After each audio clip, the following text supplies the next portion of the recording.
Buenos días, chicos. El día de hoy vamos a continuar pues con una clase de literatura que es bastante representativa de la literatura peruana, ¿no? Es sumamente representativa, ¿no? Nosotros como peruanos, como descendientes pues de una cultura milenaria que es la incaica, ¿no? Y teniendo pues mucho de esta raza, mucho de esta cultura, mucho de esta sociedad, somos pues parte y nos identificamos con esta literatura indigenista. En el caso nuestro también, ¿no? Nosotros como barranquinos, como barranqueños, perdón, como provincianos, muchas veces también, ¿no? Nos sentimos identificados pues con esta situación de indigenismo, ¿no? Además de que el Perú pues es un crisol de costumbres, de razas, ¿no? Entonces, esta raza indígena es la raza originaria de aquí de Perú. Luego de ello ya hubieron mezclas, surgió el criollismo, ¿no? Y esto devino en una cultura pues con una mixtura bastante amplia, bastante grande con respecto a, a las razas, con respecto a lo que cada raza y cada costumbre y cada tradición representa para nosotros, ¿no? Entonces, chicos, vamos a pasar pues de lleno a una corriente literaria que nace aquí en el Perú, ¿no? Que es propia de aquí del Perú. Estamos hablando pues del indigenismo, ¿no? Es una corriente netamente peruana, ojo, que se exportó al mundo, que no tuvo repercusión en otras partes del mundo, porque solamente aquí en el Perú se dio esta corriente, ¿no? Pero fue propia, fue nuestra, ¿no? Tampoco fue imitada en otras partes del mundo, porque, bueno, el indigenismo peruano pues solamente se da en el Perú. Entonces, esta es una corriente, se puede decir, de marca peruana, ¿no? Entonces, el indigenismo peruano nos dice, la presencia del tema en la literatura peruana significa todo un proceso evolutivo, que inicia mucho antes de la llegada de las vanguardias. En suma, se puede considerar tres momentos o tres etapas en el tratamiento del indio peruano y su realidad en la literatura. Entonces, eso es lo que nosotros vamos a ver en la clase del día de hoy, ¿no? Las tres etapas de este indigenismo, porque no es solamente, puedes decir, el indigenismo, ya, Ciro Alegría, ya, Arguedas y punto, listo, se acabó. No, hay etapas, hay escritores, hay literatos, ¿no? Poetas, novelistas, poetas, en cada una de estas etapas, ¿no? Y fue una etapa que, como dice ahí en el compendio, pues no se remitió a solamente una fase pre-vanguardista, sino que también recorre varios espacios, ¿no? Por ejemplo, en el realismo, ¿no? Con Clorinda Mato de Turner, en el realismo de Manuel González Prada, en el cual con mucha cólera y mucha ira reclama los derechos del indígena, ¿no? También tenemos pues a a José Carlos Mariátegui, ¿no? Que fue representante durante este posmodernismo, ¿no? Y luego ya tenemos el indigenismo propiamente dicho, ¿no? Con Enrique López Albújar, con Ciro Alegría y Arguedas, ¿no? Que son los más representativos. Entonces, vamos a pasar de lleno a describir cada una de estas etapas. Voy a mencionar la biografía y el argumento de la obra de López Albújar y Ciro Alegría, y posteriormente pues les voy a dejar un video para que ustedes complementen esta información, ¿sí? Entonces, chicos, vamos de lleno a el indigenismo. Tenemos como primera etapa el preindigenismo o indianismo. Ojo que una cosa es la literatura indígena y otra cosa es la literatura indigenista, ¿no? La literatura indígena es aquella que es realizada pues por personas esta raza, ¿no? O sea, de indígenas, propiamente dichos. Y la literatura indigenista son aquellos autores o aquellas obras literarias que no se fijan en quién le escribe, sino en el contexto y el tema, o sea, en la forma, perdón, en el fondo del mensaje de cada una de estas obras. Sí, entonces pasamos de lleno a este preindigenismo o indianismo. Esa es la primera aproximación al tema del indio peruano. Por tanto, es superficial y anecdótico. En el aspecto estilístico, está emparentado con la narrativa realista de fines del siglo XIX europeo, por su técnica narrativa tradicional y lineal, ¿no? O sea, el tiempo es lineal, o sea, es recto, se desarrolla de inicio a fin sin ninguna interrupción y con el narrador omnisciente. Luego tenemos la primera aproximación se dio con el realismo encabezado por Manuel González Prada y seguido por Clorinda Mato de Tornes, ¿no? Justamente se los había mencionado hace unos instantes. Con el modernismo se concibe al indio como un sujeto secundario y curioso en las diferentes obras de la época, ¿no? Esto se refiere a la obra de Ventura García Calderón. Y por último tenemos la perspectiva acera del indio, es exotista y va del extremo paternalista, ¿no? Con Clorinda Mato de Turner y a la visión peyorativa, ¿no? En García Calderón. Entonces tiene estas cuatro características fundamentales. No hay una primera que es simplemente como una introducción, pero las cuatro siguientes, ¿no? Entonces nos mencionan aquellas características fundamentales. Uno, el recurso estilístico es muy similar a la novela realista, ¿no? Por eso es que se le relaciona también mucho a Clorinda Mato de Turner y a González Prada con esta literatura, justamente por las características de forma, o sea, las características de la escritura, cómo redactaron ellos sus obras. Luego tenemos,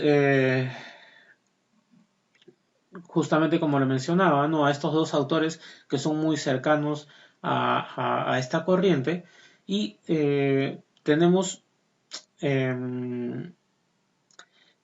que durante esta etapa preindigenista, ¿no? O sea, el indio no es el personaje principal, sino es un personaje secundario, se podría decir pues como una especie de relleno dentro de la temática de esta primera etapa. No, no es el personaje principal, es uno secundario, ¿ya?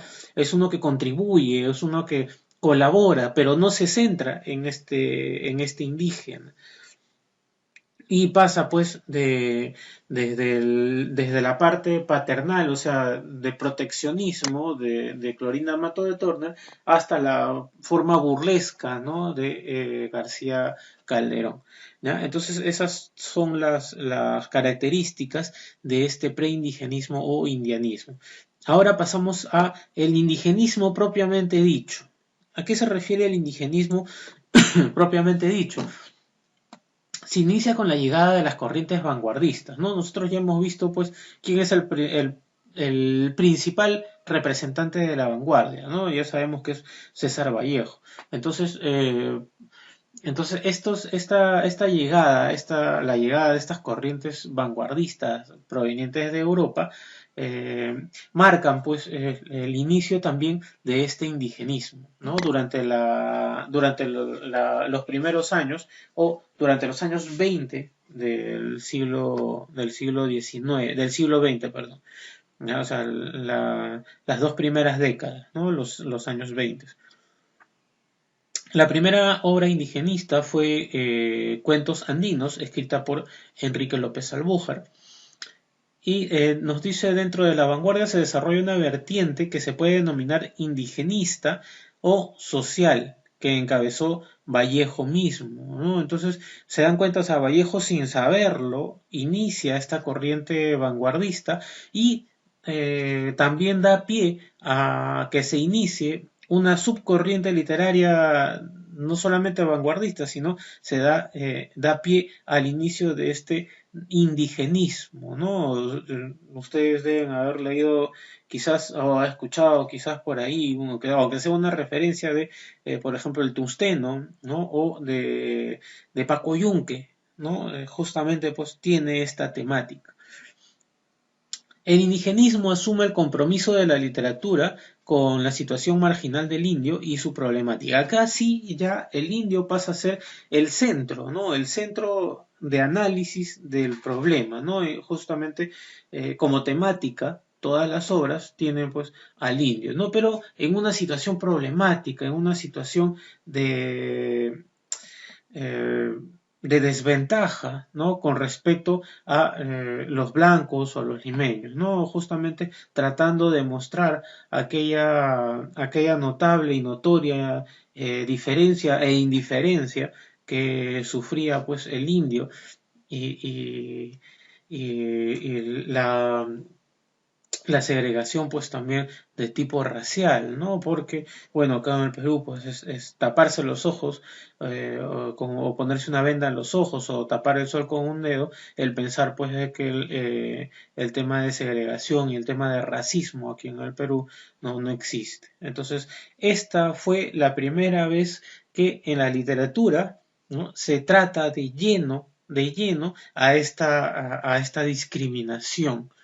¿Ya? Anteriormente, pues González Prada reclamaba derechos, ¿no? Una cosa es reclamar un derecho y otra cosa es protestar por un tema de discriminación, que es totalmente otra cosa, ¿no? Está relacionado, ¿no? Porque el reclamar por una injusticia o reclamar por una discriminación también pues es reclamar un derecho a la igualdad, pero en este caso se está mostrando pues esa deficiencia, ¿no? Esa diferencia que, que los blancos hacían notar al indígena, al indio, ¿no? A esta persona pues oriunda y nativa del Perú.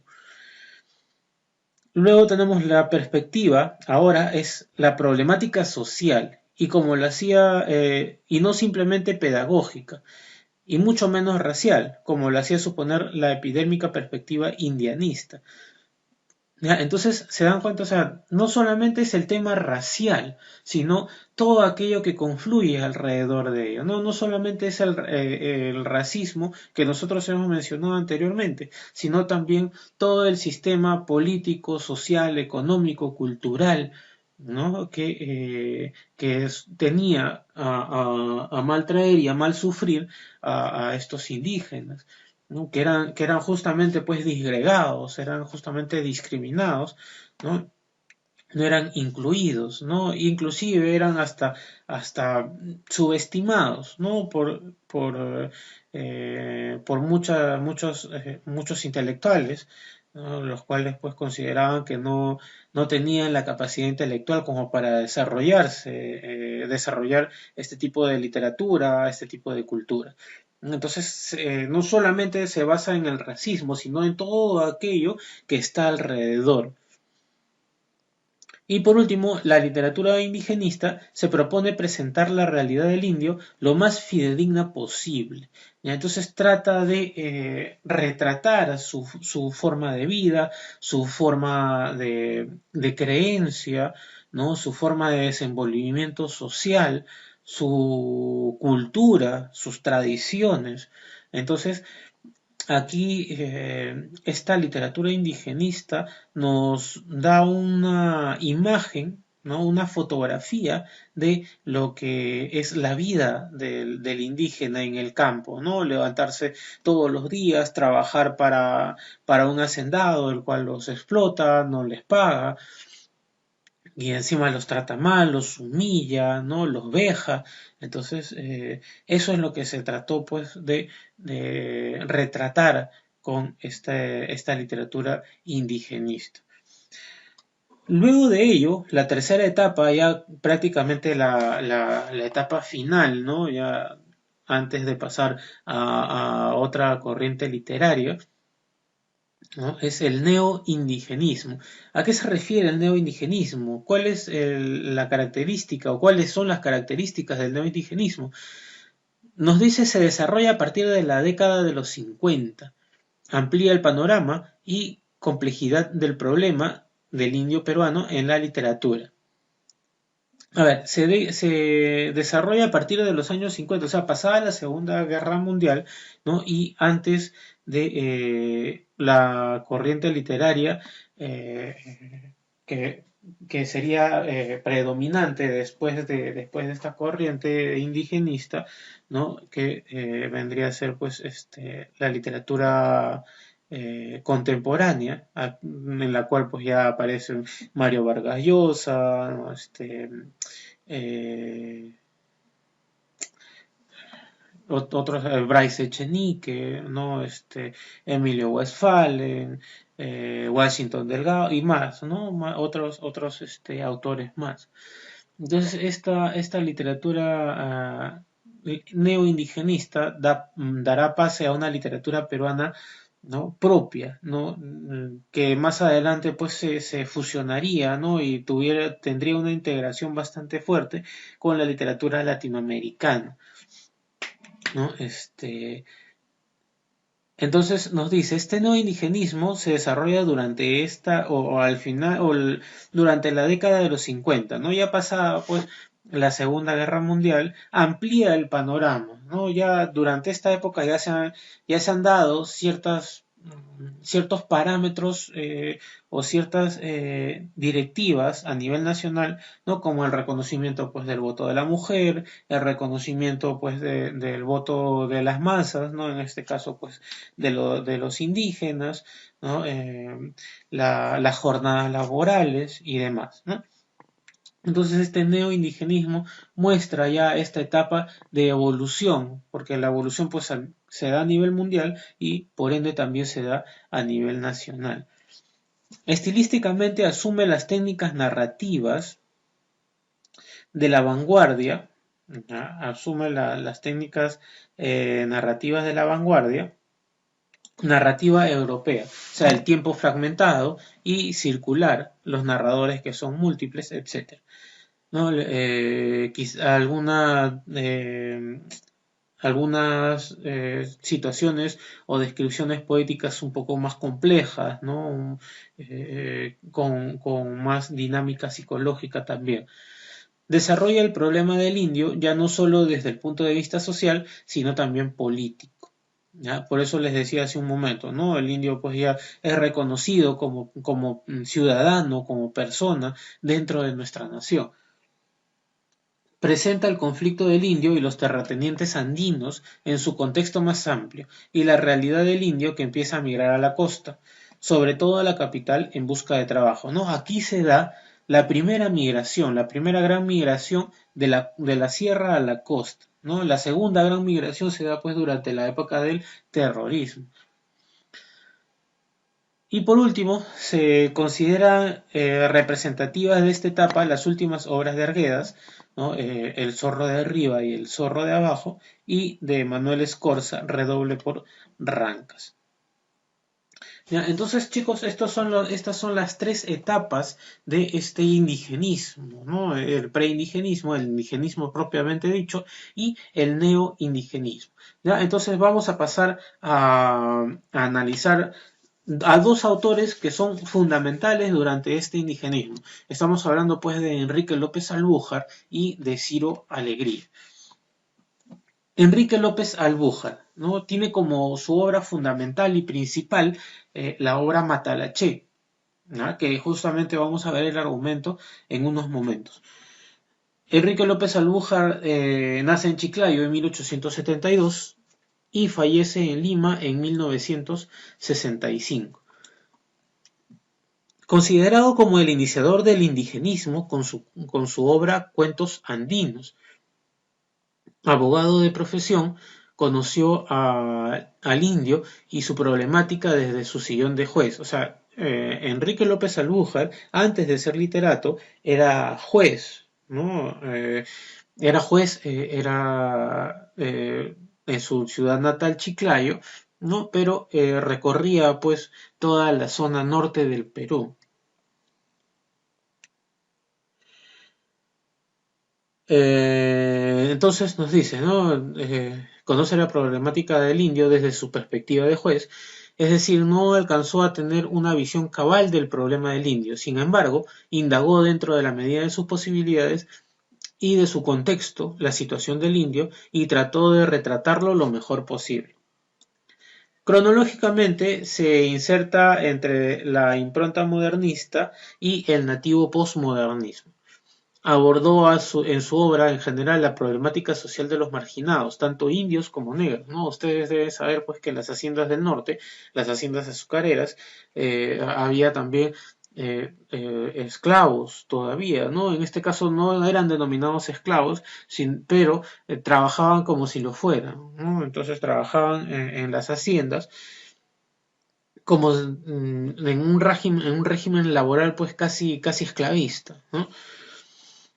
Número 5. Su estilo es tradicional, directo y descriptivo. Y por último, cultivó exclusivamente la narrativa. No escribió nada de poética, no solamente narrativa. A partir de este punto, ¿no? A partir de este indigenismo, ya comienza a cobrar mayor realce la narrativa, ¿no? Como género literario, ¿no? Anteriormente pues era la poética, ¿no?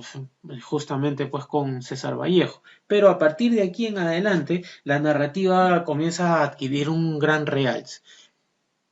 Entonces tenemos obras, dentro de sus obras, Cuentos Andinos en 1920, Matalaché en 1928 y Nuevos Cuentos Andinos en 1937. Vamos a leer un pequeño argumento de la obra Matalaché y pasamos a Ciro Alegría. A ver, nos dice, Matalaché es una obra de corte social, en la que se expone el sistema esclavista de las haciendas peruanas, ¿no? Justamente lo que mencioné hace un momento.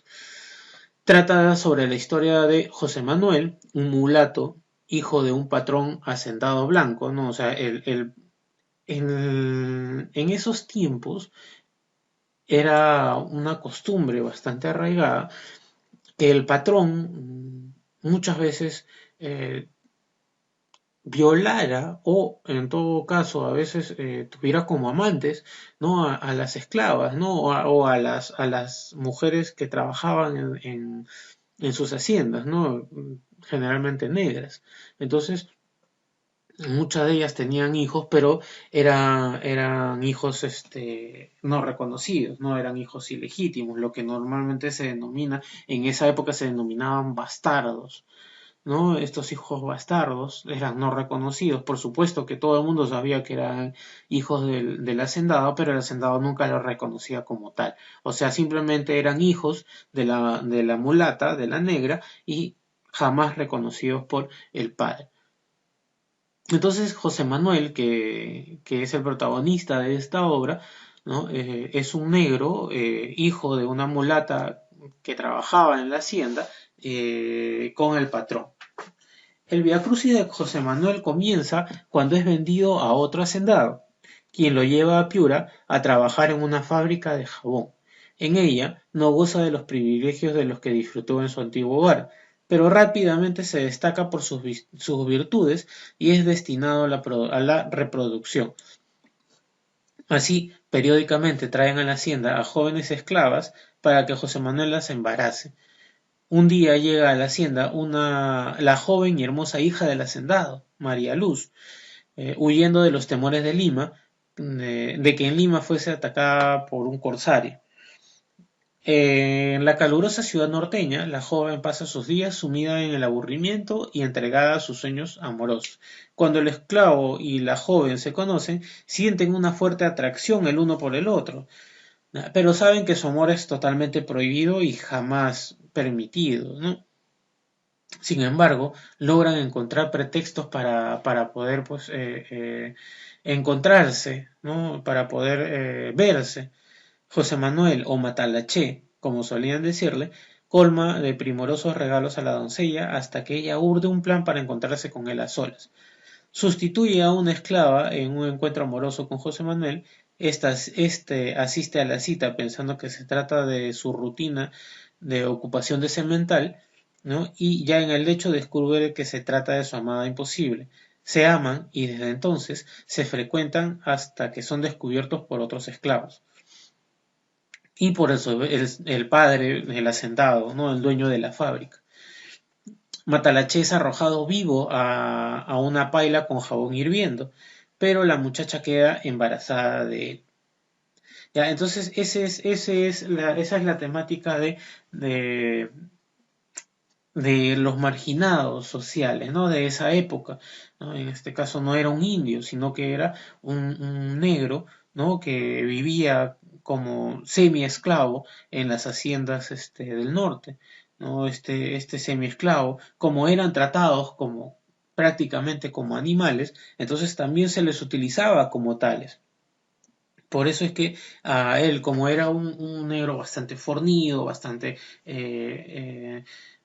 compacto, ¿no? Y tenía cualidades y dotes amatorias, entonces es destinado a la reproducción. O sea, solamente lo tenían a él para reproducirse, ¿no? Por lo mismo, pues, que tenía una buena genética física.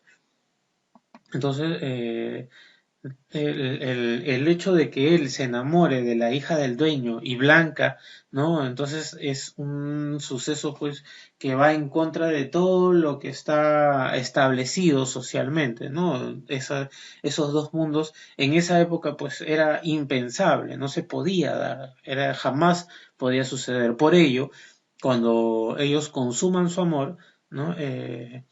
Rápidamente pues los demás esclavos envidiosos de él y odiando también al patrón los acusan y los castigan, ¿no? Ella es enviada nuevamente a Lima y él es castigado, ¿no? Es ejecutado, ¿no? Lanzándolo pues a una olla hirviendo de jabón. ¿No? Entonces esa es la temática que aplica en este caso pues López Albújar. No habla de indios, pero habla de un grupo racial también pues segregado, ¿no? Nos dice, Mariátegui fue el primero en diferenciar la literatura indígena de la literatura indigenista. Clorinda Mato de Turner nace en el Cusco en 1852 y fallece en Buenos Aires en 1909. Ventura García Calderón escribe La venganza del cóndor, volumen de cuentos de estilo modernista y de tema indianista. Otros cuentos de López Albújar son Las tres jircas y Ushanan Hampi. Ushanan Hampi es un cuento bastante interesante. Sería bueno que lo busquen y que lo lean, ¿no? Trata de un ladrón en la sierra, ¿no? Que es castigado por los mismos pobladores, justamente por robar, ¿no? Es desterrado y al momento pues de ser desterrado, como era un indio bastante altivo, bastante soberbio, ¿no? Se va burlándose de todos, ¿no? Y bueno, se va al destierro, ¿no? Pero se entera de que su madre estaba enferma y a punto de morir. Entonces enfrenta ese dilema, ¿no? Ese dilema interno, porque no es un dilema tanto moral, porque él hacía lo que le da la gana, pero enfrente a ese dilema interno de regresar al pueblo porque había sido castigado con el destierro y si volvía al pueblo sería asesinado, ¿no? Por cualquier persona que lo viera entrar nuevamente al pueblo, tenía la potestad de matarlo o quedarse pues en el destierro y no llegar al hecho de muerte de su madre. Entonces, él, como era un indio muy altivo, muy soberbio, no muy indómito, decide volver, ¿no? Y se enfrenta con toda la población, ¿no? Va matando uno por uno hasta que llega a la casa de su madre, justamente cuando ella ya está a punto de fallecer, se despide de ella, ¿no? Y sube a la torre de la iglesia y desde la torre de la iglesia con su escopeta va matando uno por uno hasta que se le acaban las balas, ¿no? Y es capturado y es apedreado, ¿no? Y muere. ¿No? Justamente, pues, también, ¿no? Acá no nos narra la historia de una discriminación racial, pero sí nos habla, pues, de las normativas y las leyes morales que tienen, pues, las comunidades andinas. zonas del indigenismo, ¿no? Es imprescindible señalar que existen tres zonas, ¿no? La zona sur del Perú, ¿no? La zona sur de Cusco, Puno, Ayacucho, Apurímac. La zona norte, que es la sierra de la sierra norte, ¿no? Tenemos la sierra de Chiclayo, la sierra de Piura, la sierra de Tumbes, ¿no? Cajamarca, y la zona centro del Perú, en la cual tenemos pues Cerro de Pasco, tenemos Huánuco, tenemos Ancash mismo, ¿no? Ahora seguimos con Ciro Alegría. Ciro Alegría nace en el norte del Perú, en la zona norte, en la sierra de la zona norte, ¿no? Del Perú. Nace en Huamachuco en 1909 y fallece en Lima en 1967. A ver, estudió en la Universidad de Trujillo y se afilió al partido aprista. Sufrió prisión durante algunos años y fue desterrado en Chile, ¿no? Desde donde escribe, pues, también mucha de su obra literaria. En 1941 gana el concurso latinoamericano de novela convocado por la editorial Farra and Reinhardt con El mundo es ancho y ajeno. En 1960 fue incorporado como miembro de la Academia Peruana de la Lengua, peruana, no la Real Academia, sino la Academia Peruana de la Lengua. Sus novelas siguen traduciéndose a muchos otros idiomas. Dentro de sus obras tenemos, también fue netamente prosa, ¿no? Tenemos en novelas La serpiente de oro en 1935 y Los perros hambrientos en 1939.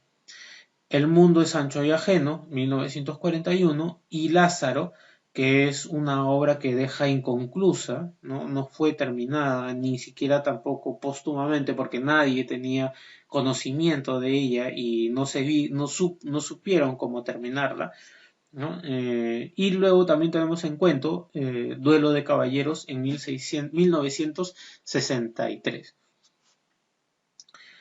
Ahora vamos a ver pues el análisis de la obra El mundo es ancho y ajeno.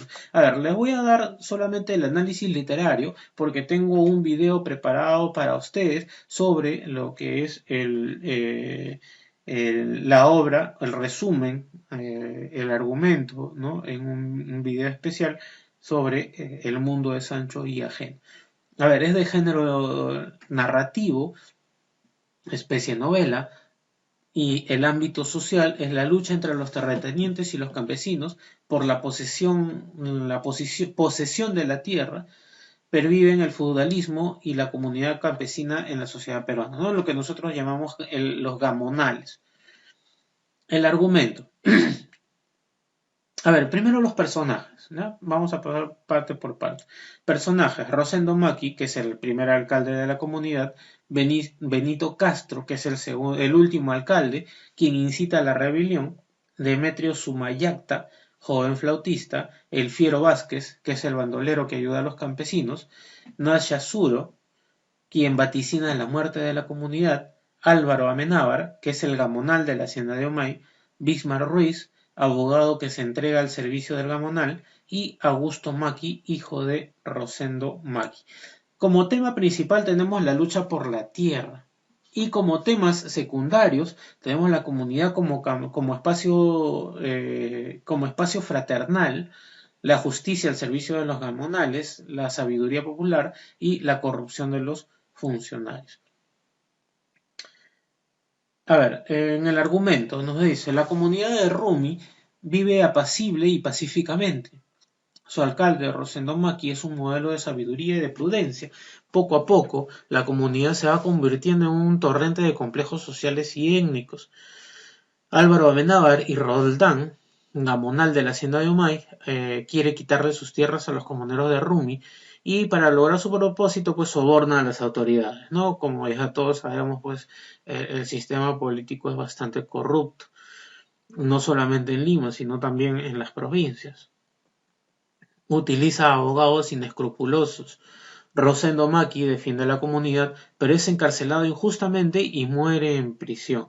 Benito Castro, deseoso de conocer otras comunidades y ciudades, sale de Rumi y comienza a caminar por otras haciendas y caseríos, donde aprende muchísimo. Al regresar a Rumi se da cuenta de que las leyes siempre están al servicio de los poderosos. Entonces es elegido alcalde de Rumi. Benito Castro arenga a los comuneros para defender sus tierras con las armas. Estos optan por rebelarse, pero al final son derrotados.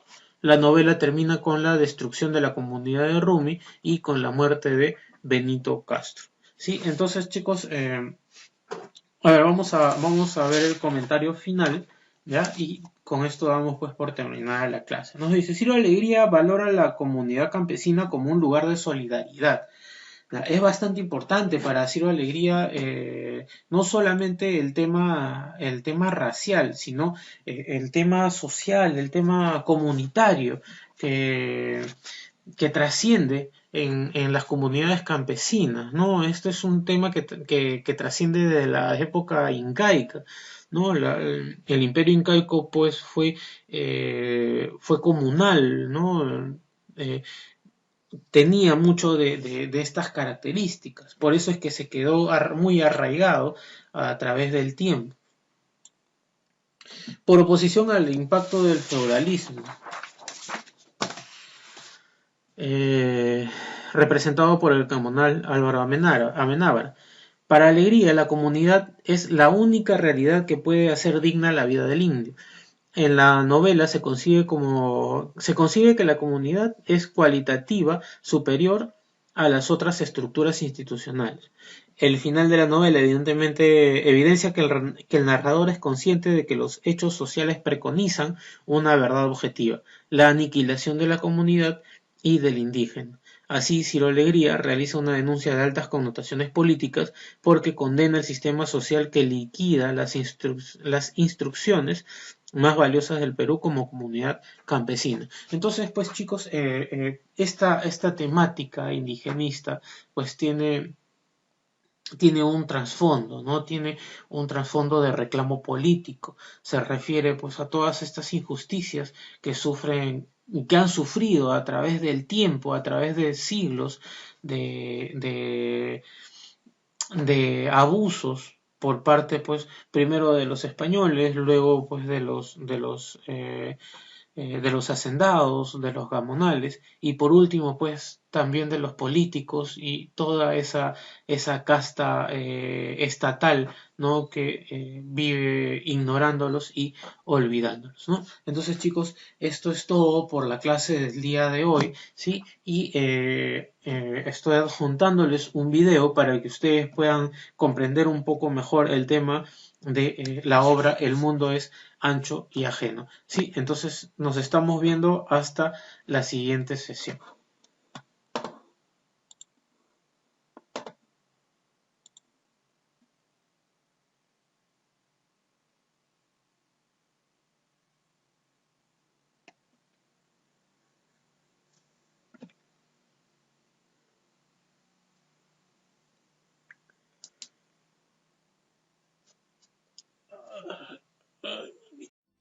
Bienvenidos a mi canal nuevamente. En esta ocasión traigo un libro de gran importancia tanto cultural como literaria, ya que el autor da inicio a la novela en el Perú y plantea las bases de este género. Además, esta obra denuncia hechos que sucedieron durante aquellas épocas. El libro al que me refiero se titula El mundo es ancho y ajeno, y su autor es Ciro Alegría, escritor perteneciente al movimiento indigenista y uno de los más grandes novelistas peruanos que ha existido. Espero disfruten el video.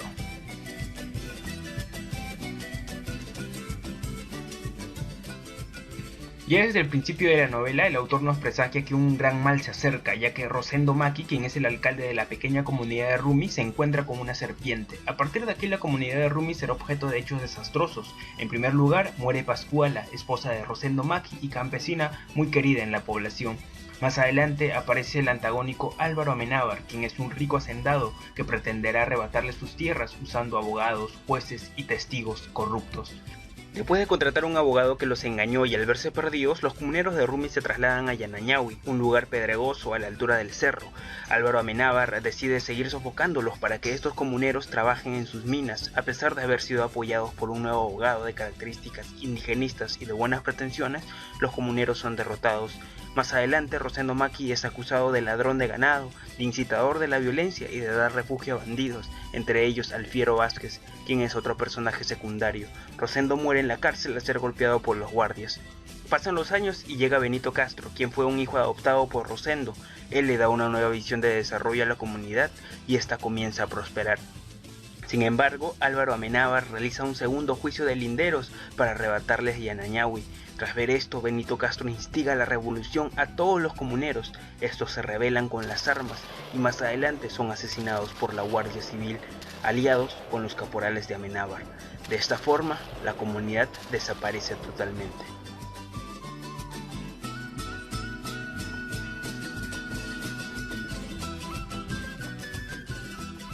Antes de referirme específicamente a la novela, es necesario decir que, si eres peruano, este libro tiene que formar parte de tu biblioteca personal, seas lector o no, ya que aquí se narra gran parte de la historia peruana y con una crudeza tan realista que en ciertas ocasiones nos recuerda a una crónica. Otro punto importante son las historias que se tejen. Aunque en el resumen solo tomé en cuenta la narración principal, existe un gran número de personajes secundarios y la caracterización de estos es tan magistral que es imposible que el lector no se identifique con alguno de ellos. Como es el caso del particular Fiero Vázquez, un bandolero que pelea por los comuneros y hace temblar a gamonales y hacendados al estilo de Robin Hood, o del mismo Rosendo Maki, un anciano muy sabio que siempre tiene algo que decir. Pero del mismo modo, Ciro Alegría nos muestra la maldad en vida, los antagónicos. Este libro es, por no decir el más triste, uno de los más tristes que he leído, de solo pensar que existen personajes como Custodio Ordóñez, un gauchero que masacró una comunidad nativa para extraer caucho, además de abusar de todas las mujeres que sobrevivieron, en especial de Maibí, quien era una jovencita muy bella. Custodio Ordóñez la torturaba cada vez que se embriagaba. En una ocasión la amarró desnuda y bajo el sol después de azotarla salvajemente y abusar sexualmente de ella. Otro miserable es Álvaro Amenábar, un adinerado corrupto que solo busca arrebatar la comunidad de Rumi para satisfacer fines personales. Es la viva imagen del gamonalismo de aquellas épocas. Siendo específico, solo me molestó una parte del libro. Esta es la muerte del Fiero Vázquez. Al ser uno de los personajes más legendarios de la obra, me pareció muy poco detallada. Ni siquiera se explicó quién o en qué circunstancias se hicieron. Pero fuera de todo, este es uno de los mejores libros que he leído en toda mi vida.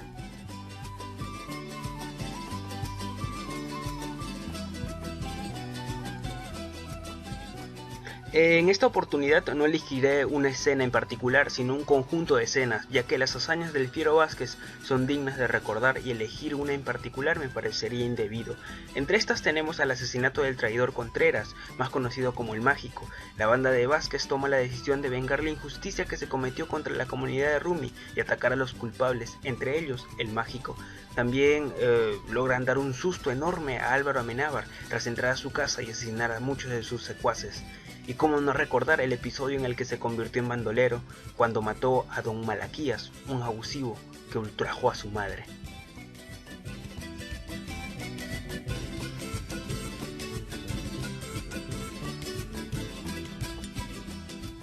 Por el desarrollo tan fluido de la historia, la excelsa calidad de personajes y el aceptable empleo de figuras literarias, le doy una puntuación de 9.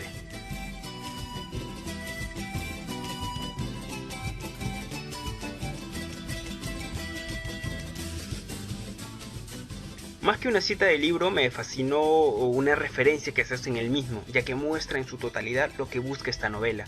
El autor de la frase es el ensayista y escritor ecuatoriano Juan Montalvo. Bien, eso sería todo. Soy el Nictalope y hasta la próxima.